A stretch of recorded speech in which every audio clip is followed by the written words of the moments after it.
So, Patrick, are we ready to roll on the recording? We are ready to roll. We are recording. Thank you. Excellent. Okay, thank you. So we generally wait till just a minute or two after the hour just to join, make sure everyone has a chance to join, you guys.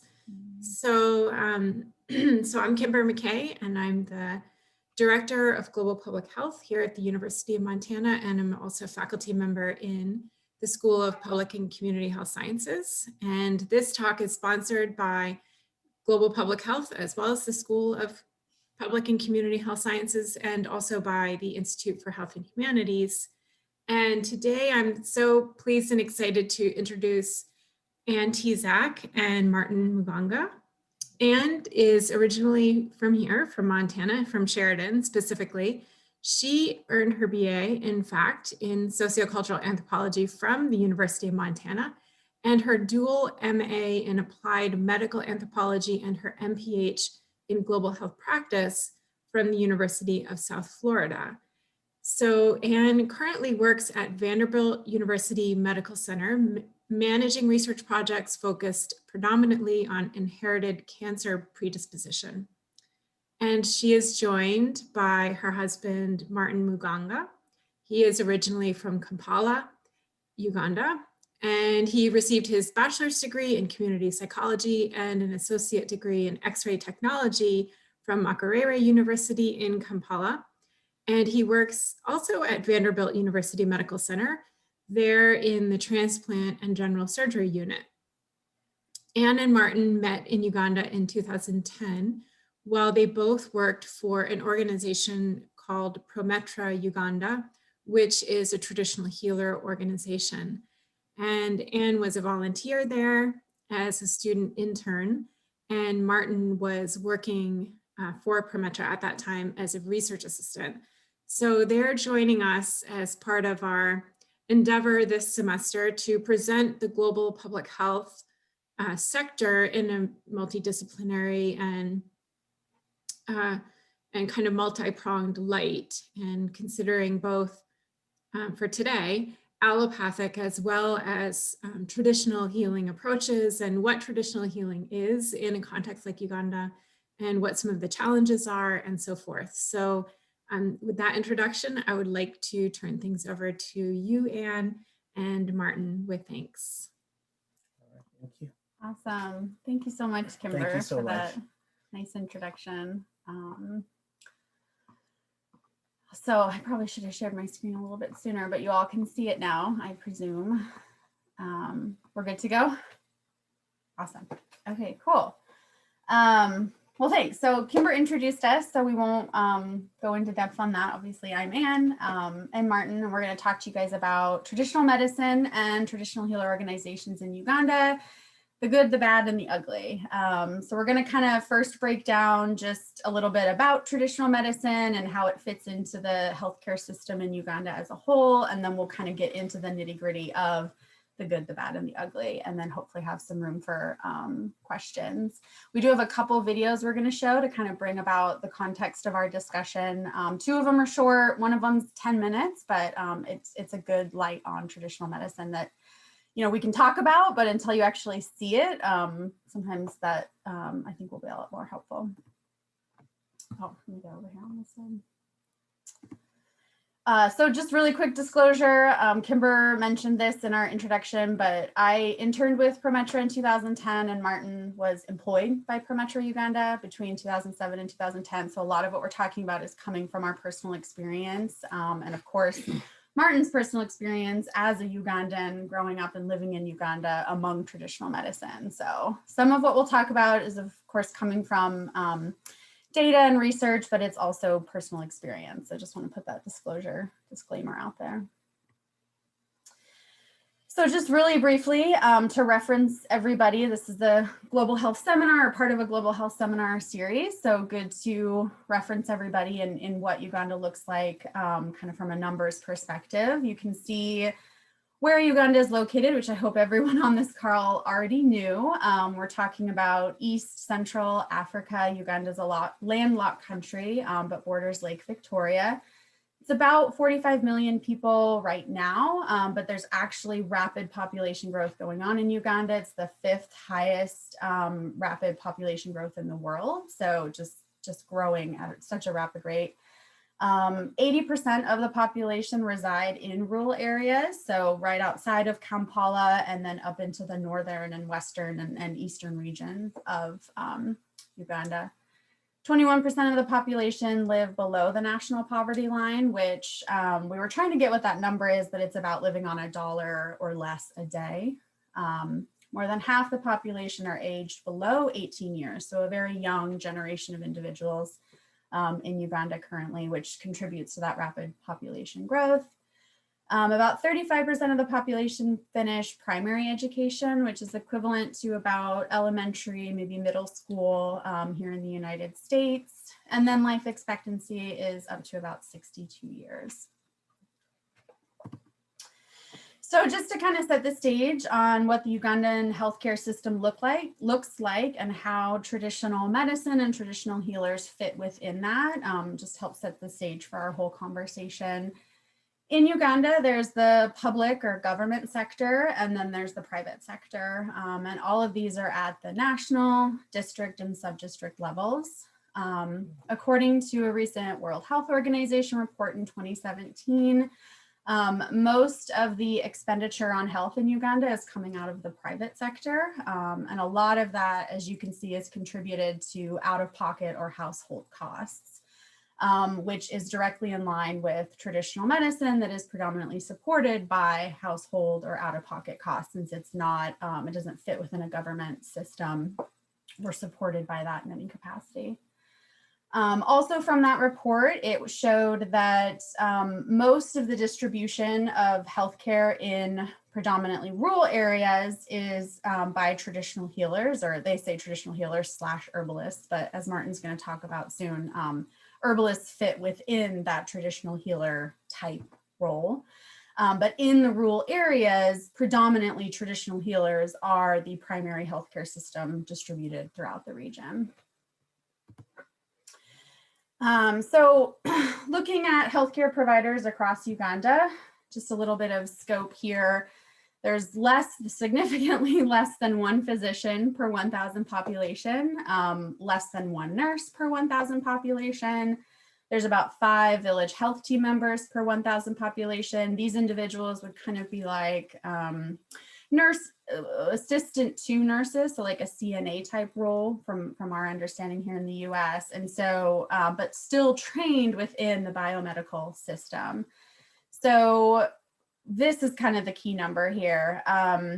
We couldn't really find a really recent number. This is from 10+ years ago. So this could look a little different, but we're pretty sure it's fairly accurate. One traditional healer per 290 population. So you can see already that traditional healers are this kind of dominant force in the healthcare system throughout all of Uganda.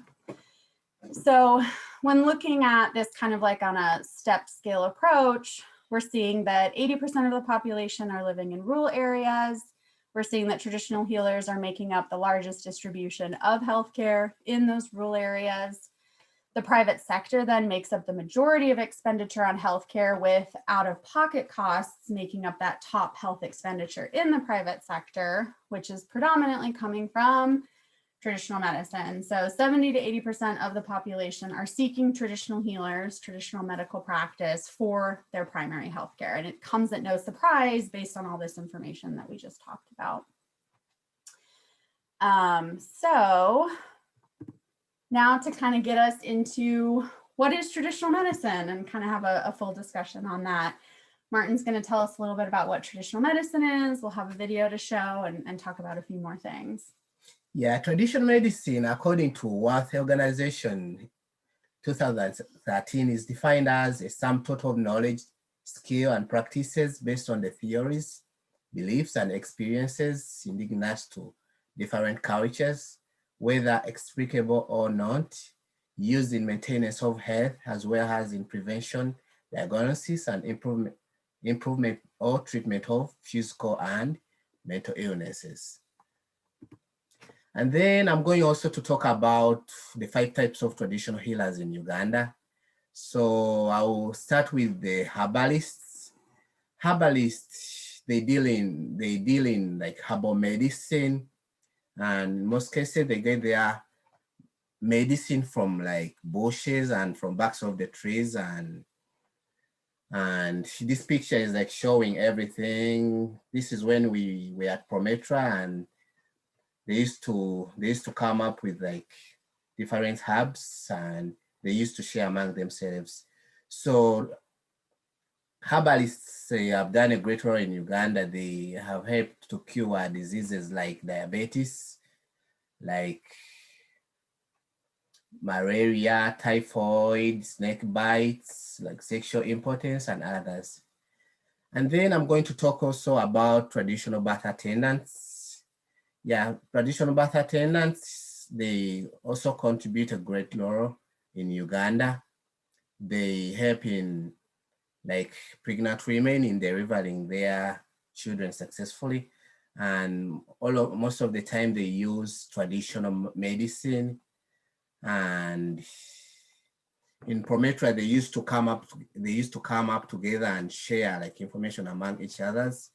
And traditional birth attendants are very, very important in Uganda because most of the women in rural areas visit traditional birth attendants for like deliveries and stuff.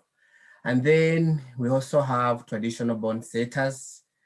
Yeah, the traditional bond setters help in like setting up bonds in case someone is broken, like in case someone has broken arm or their legs. And we have 2 types of traditional bond setters. We have those one, you go at their homes and they will use traditional medicine to set bonds back. And then there's those one who use like spiritual means, like remote distancing. They will tell you to go back at your house, and they will tell you that at specific time, for example, at 6, we shall be doing such and stuff. So you feel pain. So they do it like from distance. So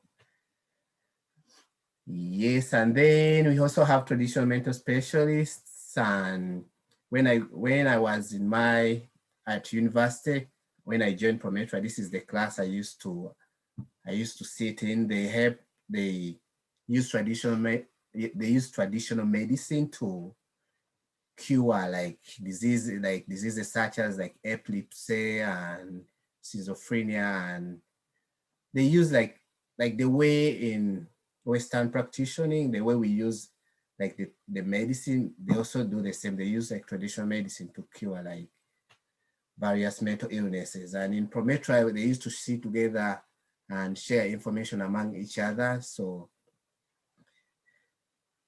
and then lastly, we have the spiritualists. So this one use spiritual means like to cure diseases, like you go to them and then they get possessed by like a spirit, and then they will tell you, or you tell them your problem, they will explain everything to you, and they will use like spiritual means to cure such diseases. And the video below from UNESCO, it is going to be explaining everything. And here is the shrine, a kind of shrine where they do their activities. Yeah. All right, so we're going to show you a video. This is the 10-minute one. It's basically a story of one man in Uganda. He's from Eastern Uganda. He's a traditional healer, but he encompasses, he's an herbalist, he's a spiritualist, traditional mental health specialist. So it kind of encompasses and gives you a broader example of all of that. And then we'll discuss more about kind of the good, bad limitations, organizations with traditional medicine. I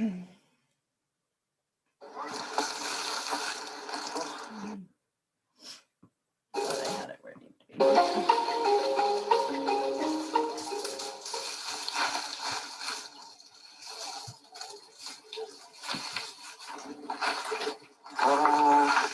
Call it olubirizi.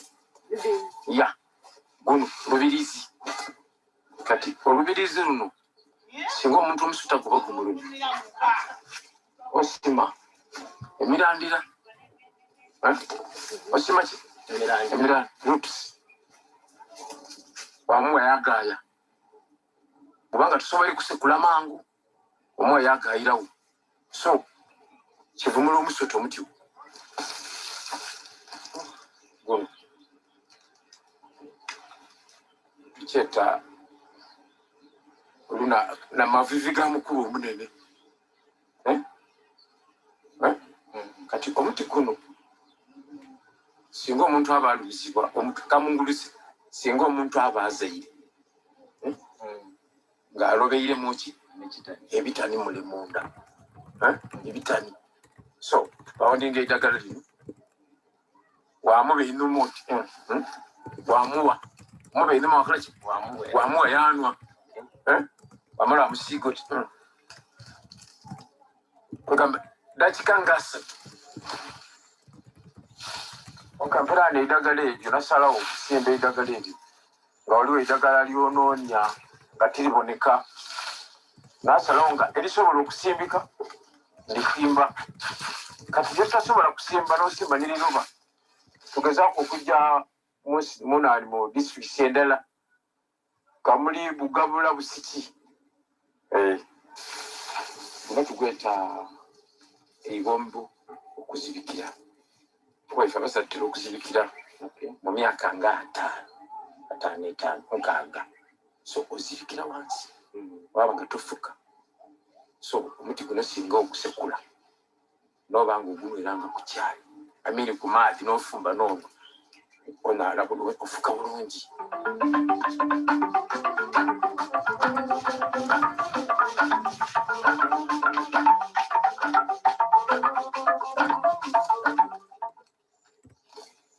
muzeeyi yafa yankobanga nti daadawo yakolanga ino era mbaba yankobanga nti daadawo yayiranga n'embuzi ediswiika 3 ng'ava awantu okola obuzibu bwe ndi kufuna buli lwenge mamotoka nti okuvuga ngambula enzikiriza ku maiso naabona nti ndi kujja kuyita bantu era olunaku lwali lulala nali ndi kuvuga emotoka nga mulimu ababaasi n'abanjire ntomera olutindo ndita abantu ku lutindo nayemerera nakuba nti kiki ekintuusizaawo omuntu owundi yankuba nti be emizimu egyo yadaddamu negiri kwendo irayo okole ki okola obwiwa nasalawo najja nasalawo okuvaawo enuma eri mu baasi eyankubanga nti tatuje akati oli kubona omuti oguti gusimbe gukola ki najja era bwe nawuunanga enkyo nanoonya omuti ogwo nagusima nabona nti bwe nagwa omuntu anaawona era bwe basekulanga omuti yakola ki aye kulabifaayo ekirungi nti kati kabaka njagala ono ojja wamutimaku ebiwaado byako wasekula so omuti guno omuntu bwabakoba nti nziralax bwejja ku mulimu tifuna nti omuwa obulizibu yanaabanga erindi wamuwa mu maiso yajja ku mulimu kugamba infact niyo abanga ali mu bantu ekikumi a big man said oh you from there you come king likes me as kabaka njagala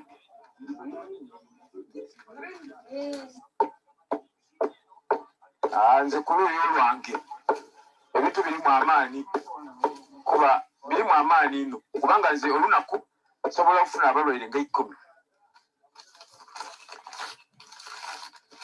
nafuna kubalwaire abantu tuza okundagirira wano baali ni muganda waabwe yatabuka obwongo yabula baine wa Mr. George yabawa eddagala bamweta yaira lunaku nga ze n'ekizibu kyange Mr. George ajja akikolera kwerakira kuteera no bw'aba aboneke mbalagira nti baleete ki omuntu oyo ng'aboneke oba tikumuleeta bw'aba aboneke one of the two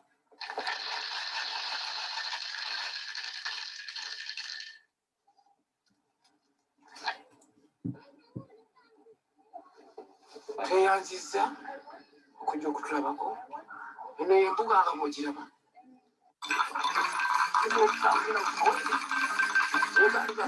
abalwadde bano baliko amajiini baliko ebintu ebibatambula baliko ebintu ebikola ki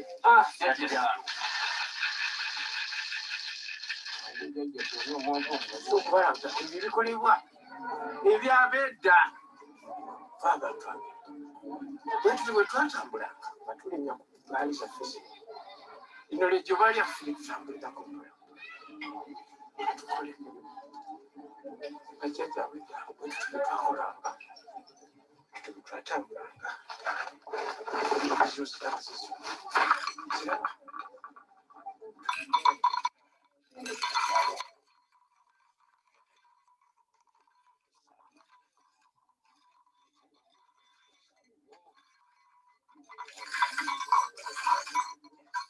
kino eki kingi wekisu nono kingi wekisu kati okimena bakituulamu omala okitulamu wakyokya so bwomala okukyokya omikisinga n'eddagala wasanaga omuntu ng'ayenda emikisa n'obukulu eniwe ku mirimu era akula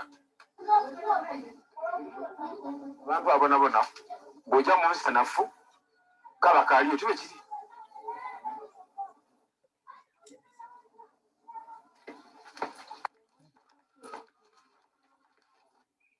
gakola ino era yali akatandika aye bwe munaatuukayo omwana ono newe yasomaku yatuuka mu S1 yalemererwa okusoma olw'ebintu bino ebyekinansi nga bimuli bubi kale ng'ebintu ebyo we bintuga mbisibwawo mubwire naabanga emirembe gimpwireko byatandikanga okunumusa byanumusanga nanina amayumba natandika okulisiwa obubi nakankananga egambanga empewo engema ino ningi nasaganga omutima gundi bubyo nagogumba nga binwamu omusaayi n'amaani miti gye bawangira muno era muno mukyapozio okugirwamu nga tunayenda kinveeku kibe nga bamaze okukikola nsala enkumulaka ekitwala kino nekitabo bwebabanga banduusiza nawandiika eddagala bankoba ebitiwe bankoba ati eddagala ly'emikisa era nga anaawoni omulwaire bw'abaidde muno nga mukazi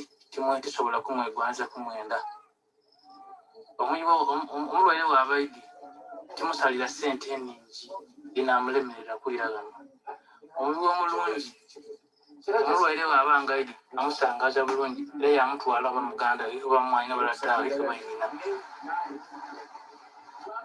aye kiri nti ebintu bino byali okuvaira era ne byasooka okubaawo nerime eidini likoleki libeewo kale ze nkindi bwiti nti ebintu bino byali okuvaira edini yayiririra so batukoba abasoma ebintu bino twalina kudibya bintu bino waza twalina kutuukiriza ebyo ebyakoleki ebyogerwa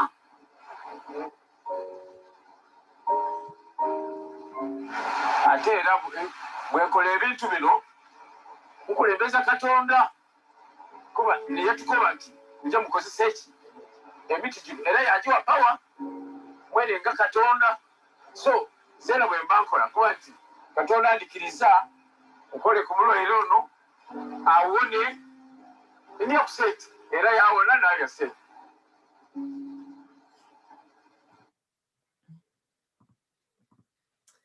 Okay, so just wanted to give you guys kind of a more pictorial image of traditional healers and how they work and kind of what they do.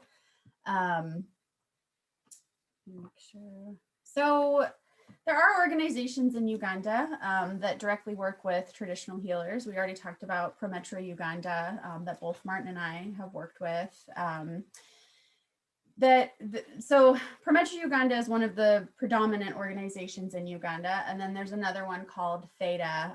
I would say these are probably the two top organizations that really work to promote traditional medicine. So they're organizations that support healers. They bring healers together for collaboration purposes, as well as promoting kind of the positive aspects of traditional medicine and providing some training back to their traditional healers. There are other organizations, and probably even way more than what we're featuring here, but these are ones that we're most familiar with and have directly worked with. BioVision is actually an organization out of Europe, but they work with communities all across Africa working on traditional practices, and predominantly have worked in Uganda, collaborating with Prometra Uganda, and had come a couple times while I was there, and then when Martin worked with Prometra. And then the Cross-Cultural Foundation of Uganda, they work to preserve cultural heritage throughout the country, and in doing so are also working to preserve traditional medicine. This is just a super brief video. We won't even watch the whole thing, like just 2 minutes, to kind of give you a context of how particularly Theta, this is the only example we could find. We wanted one from Prometra just because of our bias working with them. But this is how Theta works with traditional healers to help support them, promote traditional medicine, and also provide a capacity for training. We'll just show a couple minutes and keep moving forward.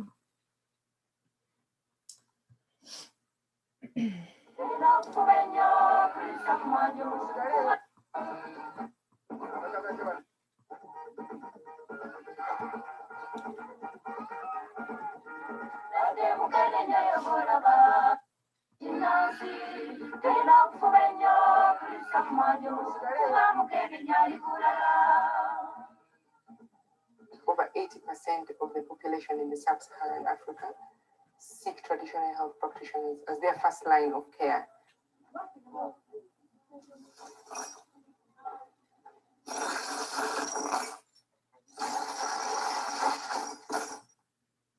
Kakati nno ssebo okusinziira ku musujja guno gwengulabye bagukuluma buli kiseera obudde obwakawungeezi ne gukuluma bwe gutyo nga bwe guli era nga bw'oguwulira. Theta's mission is to enable increased access to care through building partnerships between the traditional health practitioners, the biomedical system, and the larger community. Naye kakati engeri gye tubafunamu ne tumala okulaba mulwadde ono ali atya. Bwe mba nga siimusobole omusujja guno nkusaba ekikuluma, naye bw'aba amaze okukubuulira ekikuluma nkusaba okomewo wano ombuulire nti ekintu gundi ne gundi omusawo kyaŋŋambye, tusobole okuba nga tukwataganira wamu n'omusawo omuzungu nange ow'ekinnansi. In a country like Uganda, where we find that the ratio of patient to doctor is 1 to about 20,000, and HIV/AIDS is a real big problem. Health units are overwhelmed.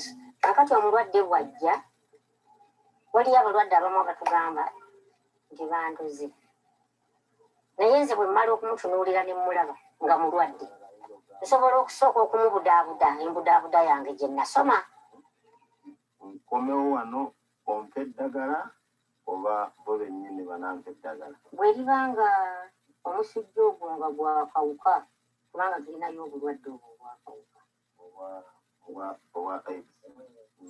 abasawo bajja kunnyonnyola bulungi ate tetwasaagala otye. This traditional healer lives with the community, speaks the same language. We try to respect what they're doing, and we try to bring the biomedical workers to also appreciate the traditional healers' practice. So traditional healers are natural educators. If you give them a health message, they pass on the message more effectively. Abamu balwala obulwadde obwo nga tebalina bantu baabwe. Bwe n'ofuuka omusawo ate n'ofuuka omuntu we.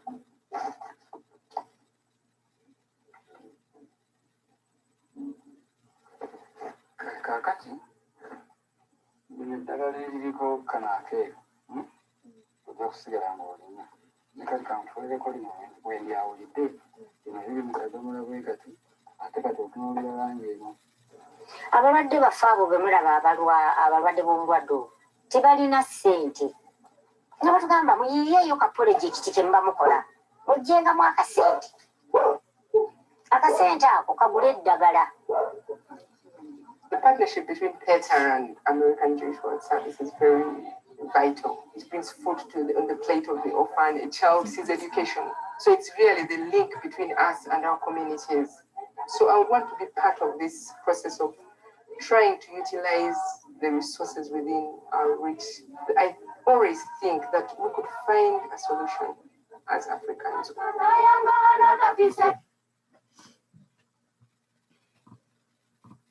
So that just kind of put into context how these organizations work with traditional healers in the community to obviously promote traditional medicine and help with that collaboration between biomedicine. Now, that's not to say there aren't limitations to traditional medicine, and this is leading us into the discussion of the good, the bad, and the ugly. So the main limitations to traditional medicine are not all healers subscribe to these associations or organizations that are in place for them now, and they're not required to. So there are still a lot of traditional healers across Uganda that are individually operating on their own based on the information that's been passed down to them through generations. There is a gap in regulating non-formal medicine practitioners. So there's really no regulatory obligations for the type of medicine that's used, the practices that are used, and that kind of goes hand in hand with, again, if you don't have to subscribe to an association or organization, you're not under these obligatory rules. There is, according to the World Health Organization, and I think this was in place even when I was in Uganda 10 years ago, working with Prometra, the Natural Chemotherapeutics Research Institute is technically mandated to research these natural products that are being the concoctions that are being created by healers and then used among the community, but it's inadequately enforced by the National Drug Authority. So there's measures in place to work with traditional healers, but there's still a lot of limitations. And so that's kind of bridging our discussion of the good, the bad, and the ugly. This is just a 2-minute clip. We wanted to show it. It was posted by NBS TV Uganda, which is a local news station in Uganda, just well, in 2019, but I think it was end of 2019, so about a year ago. And it's just talking about kind of some of these limitations and what that looks like. Ugandans have used herbal remedies for generations, but based on a number of advertisements and street side stalls selling the remedies, they seem to be getting even more popular. Advertisements with the contact phone numbers can be seen on nearly every street corner, and medics have always questioned the content in herbal medicine. Professor Mif Musoke from Kumba University says that one of the major problems our country faces is that locals believe in local herbs despite the implications. One of the problems, in this public health is to find some people who use our local herbs to overstate what they can do. Most Ugandans rely on traditional healers for regular health care, but physicians say some of the herbal remedies have irreversible harm. The herbal medicine may be neutral to the Western, okay, or it can make it weaker or strengthen it to the point that there are adverse events. And the problem, if there are adverse events, the physician would wish to know what is the antidote, okay, to this to this one causing this adverse events. Professor Musoke explains that though some of the herbal medicine works, its dosage and content is still questionable. You may not know the actual active ingredient. And in health, the major worry for the clinician is when there is what we call adverse events because of mixing these, the herbal and this Western, okay? He further notes that some people still believe in witchcraft, which has also negatively impacted on disease control. If somebody is sick and people continue feeling that it is actually witchcraft from a neighbor or some other person, then this is a problem. Dr. Charles Olaro, the Director of Clinical Research in the Ministry of Health, notes that even in cases where there are visible side effects on patients, researchers may take long to find the actual problem. So when there's an outbreak, what we do is just assemble a team, a rapid response team, to get to the field, which has got an epidemiologist, he has got a case management, he has got all the other aspects of clinicians to be able to go and investigate and be able to give.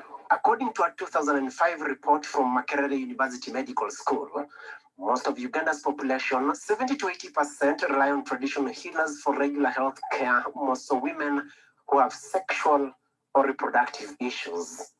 Sampurna Haima, Sande Sebagala, NBS Live at 9.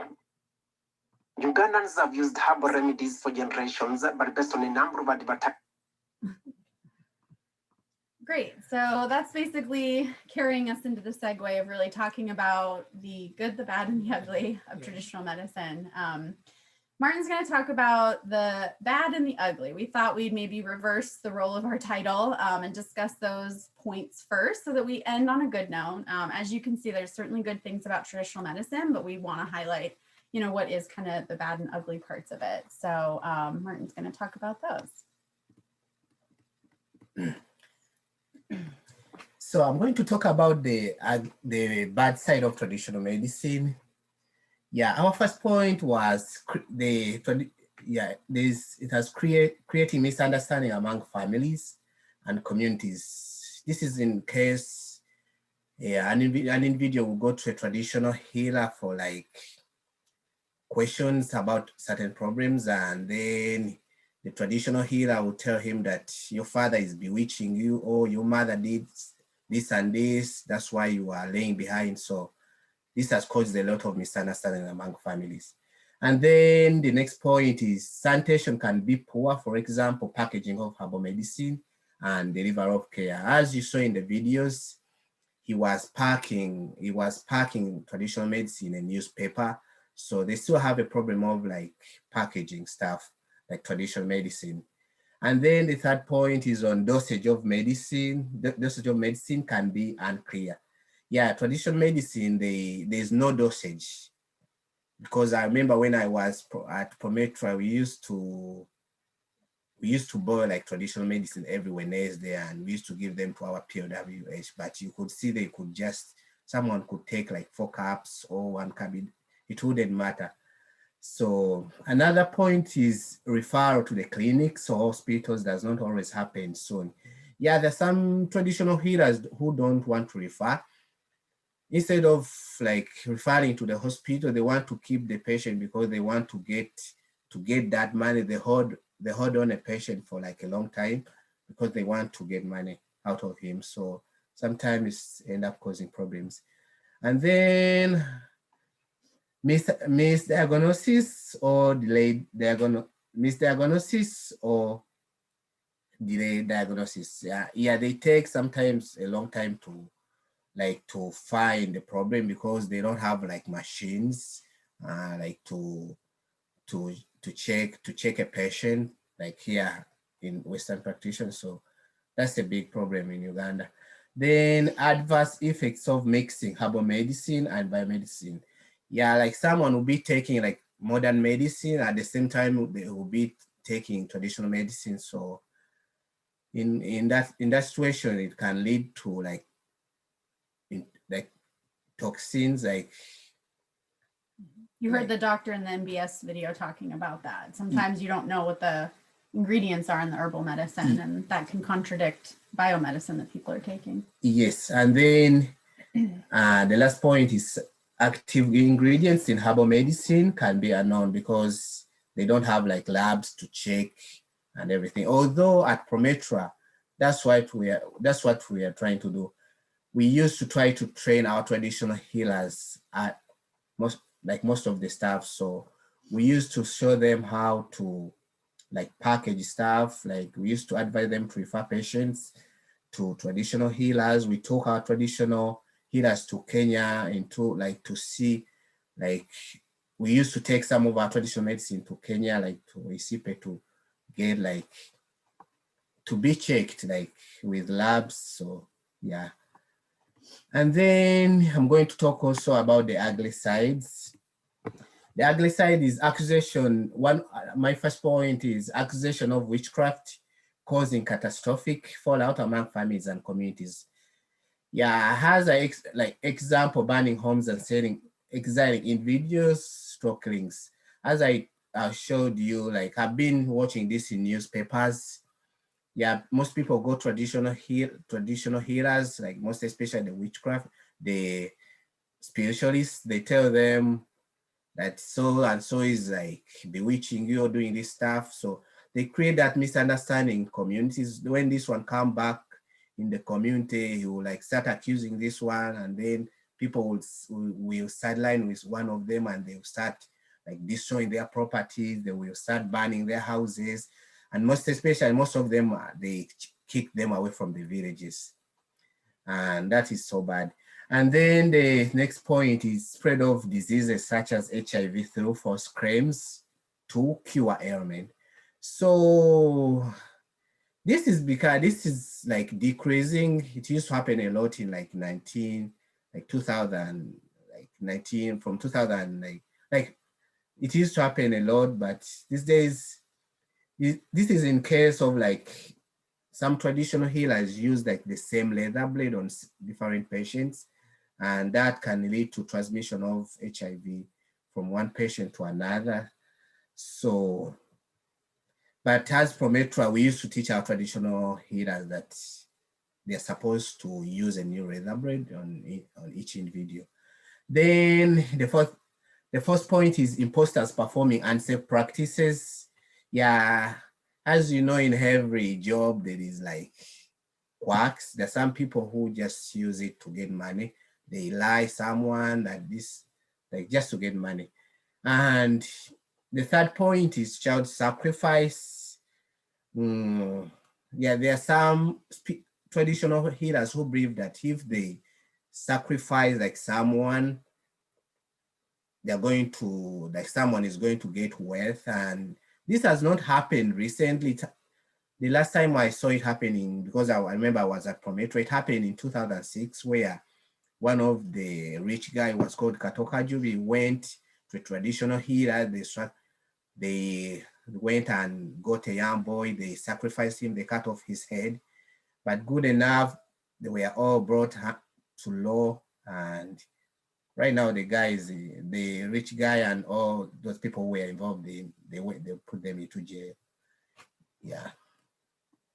And then Anne is going to talk about the good side of traditional medicine. So this is kind of where we'll end, and then leave room for questions. But after Martin talked about the bad and the ugly, we'll end kind of on a more positive note on what are the good sides of traditional medicine.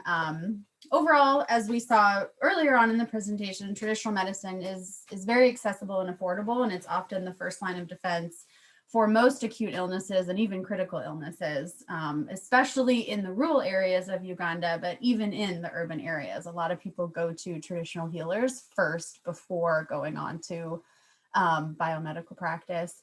Some healers have modernized their medicine with labels and dosage to adopt to more regulatory standards. A lot of this is support through the organizations like Prometra Uganda and Theta, where they're helping their traditional healers maintain their practice while at the same time adopting to these types of standards that are more so expected in medicine these days.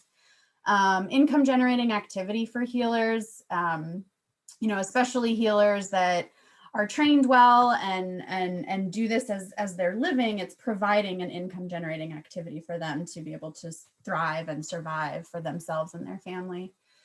A lot of healers are starting to work more closely with biomedical practitioners, especially through strong referral systems. We saw that through the video with Theta, but we saw that a lot even with Prometra Uganda, where they were really trying to work with that collaboration.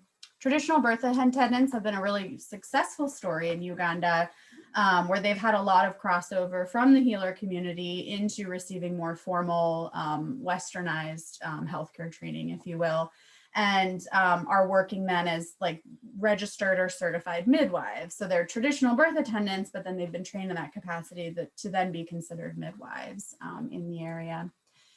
Overall, traditional medical practice is often fairly resourceful and environmentally cautious. A lot of traditional healers are working to preserve natural plants in the area, especially endangered plants, because they understand the medicinal practice of those of those plants and species. So that's been a positive impact. And there are often reports of fewer side effects from traditional medicine than biomedicine. You can read your pill bottle for a long list of side effects, but with traditional medicine, there's often much fewer reported side effects.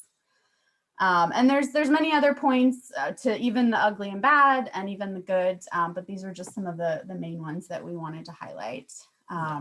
So that leaves us with minutes for questions. And of course, to thank you, and thanks so much, Kimber, for bringing us here to talk about traditional medicine. This is a tribute to 11 years ago when Martin and I met at Prometra, Uganda, working out in the field, talking and learning about traditional medicine. So we thought it was appropriate to share the picture. But thanks everyone. And now we can give the floor for questions if anybody has any.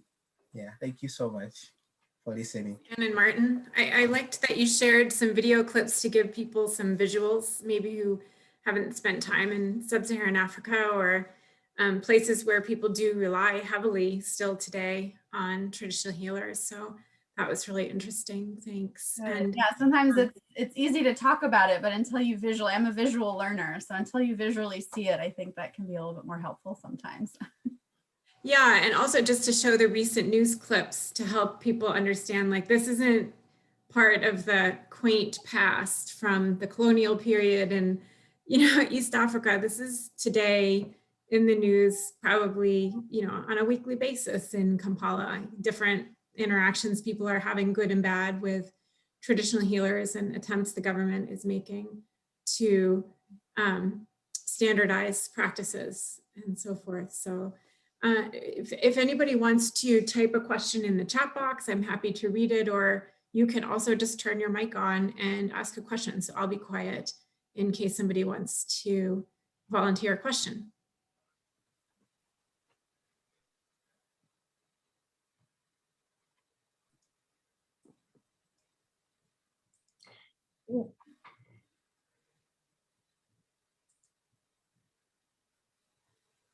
Oh, Gil, Zanny, I just wanted to thank you. That was fascinating. And I would echo Kimber's comments about the video was really helpful. And those of us who haven't been to Africa for a while to really understand, to have that visual help. I was just wondering what kind of research is happening. I'm sure there are formal arenas where research is happening in terms of traditional medicine and its effectiveness. I wonder if you could speak to maybe. I think Martin can expand on this, but I think Makerere University is likely still, when we were there with Prometra, they were doing some research on traditional medicine and practice, and some other local universities in the area, but I feel like that might be kind of the extent of it. There's the World Health Organization strategy on traditional medicine. I can't remember what they fully called it, but that's all across Africa, not just localized to Uganda. So I think in Uganda, it's mostly the local universities like Makerere, and then the organizations we talked about, of course. Yeah. Is that about right? Yeah. Yes, when I used to be there, we used to have like researchers all over the world, because we had a system whereby we used to get our traditional healers every Tuesday, and they could come together on Wednesday to share information among each other. So we used to have a forest school. So we used to have like researchers all over the world. Some could come from outside countries, that they could come and stay with us for a while and do research. And because I remember there are some who used to take like powder, like medicine powder form, and they could make capsules. They could make medicine for malaria. And every Wednesday we used to have like students from various universities. They could come and do research, and they could come and talk to us about traditional medicine. Yeah. Thank you. You're welcome. Gil, did you have a question?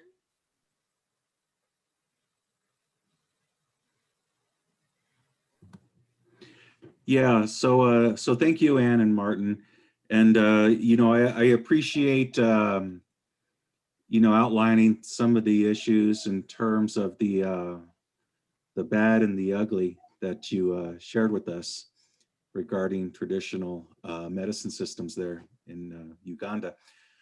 I was wondering if you had any thoughts about, in terms of mortality and morbidity and those sorts of health indicators, how do the bad and the ugly issues in traditional medicine stack up against those related to, let's say, biomedicine in that same region or area? Mhm. Like how effective is the medicine in helping, or even kind of the impacts of traditional medicine to cause death? Well, I mean, with any sort of medical treatment, biomedical or otherwise, I mean, there's always sort of, you get iatrogenic effects and things like that. And let's just put it under the label of bad outcomes. Mm-hmm. But my sense is, I mean, you get the same sort of negative outcomes in a lot of procedures and treatments that take place within biomedicine, right? Mm-hmm. And so I'm just wondering, I'm a cultural anthropologist, and I've worked with traditional healers in here in North America, and primarily on the Navajo reservation. And so I guess I'm just a little bit sensitive in terms of some of the negative imagery and perceptions that can come along with traditional healing, when in fact biomedicine shares a lot of these same issues, if not in specifics, Mm-hmm. at least on a general level. Mm-hmm. Yeah, I think you're exactly right. And I think it's interesting in Uganda, at least when I was there, as an observer from the outside looking in, it's such a different acceptance of traditional medicine there, and even belief about it.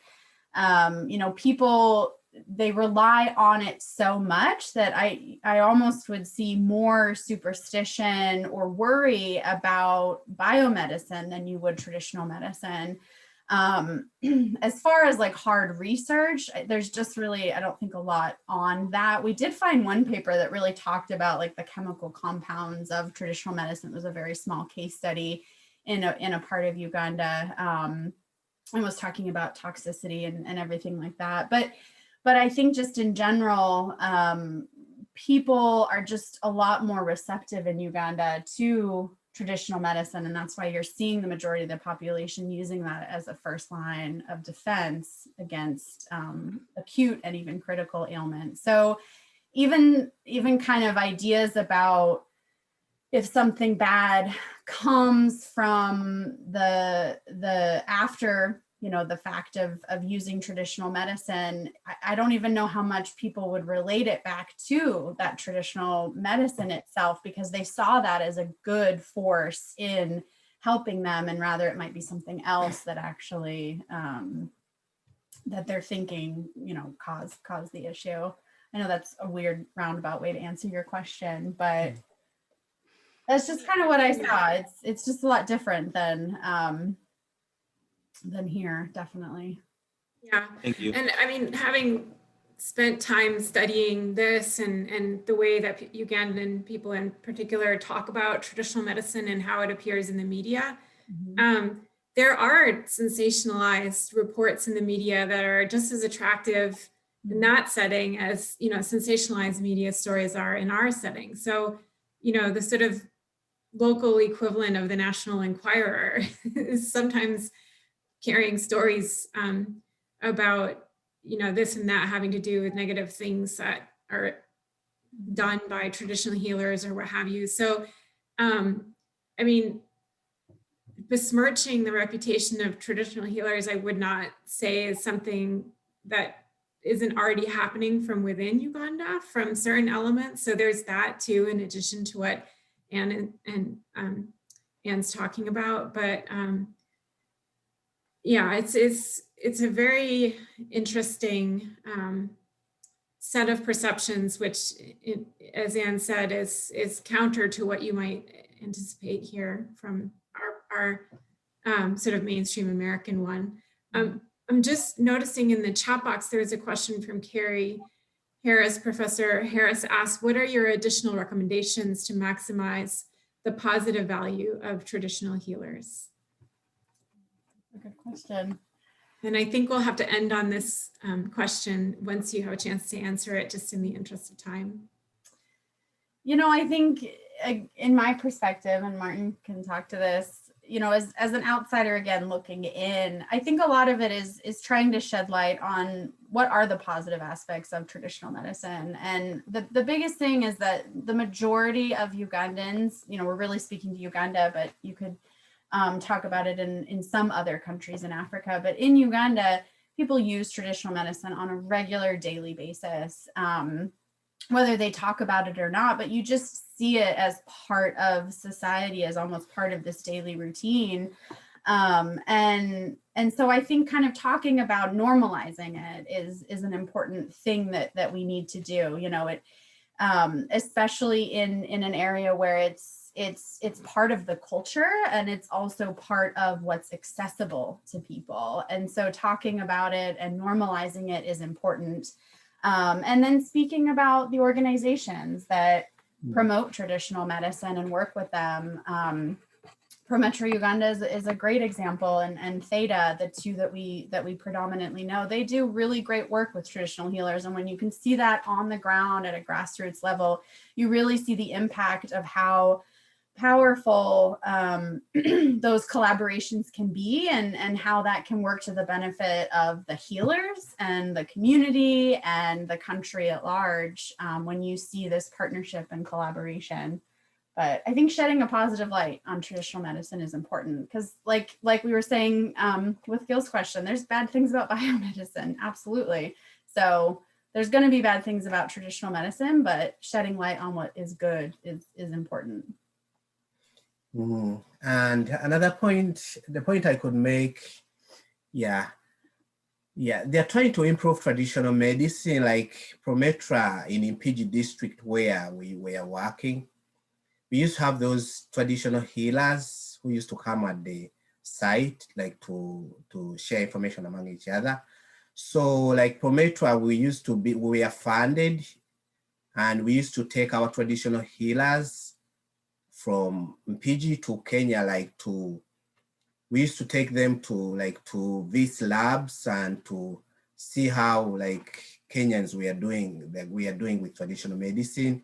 And by the time I left, they were coming up with a factory whereby they can check all that stuff, like the toxicity and all that stuff, they could start mass producing of traditional medicine with technical know-how, with machines. So I think in few years coming, everything is changing, because even the packaging, when we took our traditional healers in Kenya, they show them good wolf packaging, and most of them they're doing good, because last time when I went to Uganda, I bought Vaseline, and it was I was so surprised, it was fully packaged so well. And yeah, I think things are changing, because things are changing. People are coming out to help, organizations are coming out to help people, to teach them about certain stuff. Yeah. Well, unfortunately, I think we have to end there and let people get to their next thing. So I just want to end by thanking you both again for sharing your experience and also your insights on the traditional healing practices and community there in Uganda. And that's it for today. Thank you again. Thank you so much, Kimber. Feel free to reach out with questions or anything. Kimber has our contact information. So yeah. Thanks, everyone. Thank you, everyone.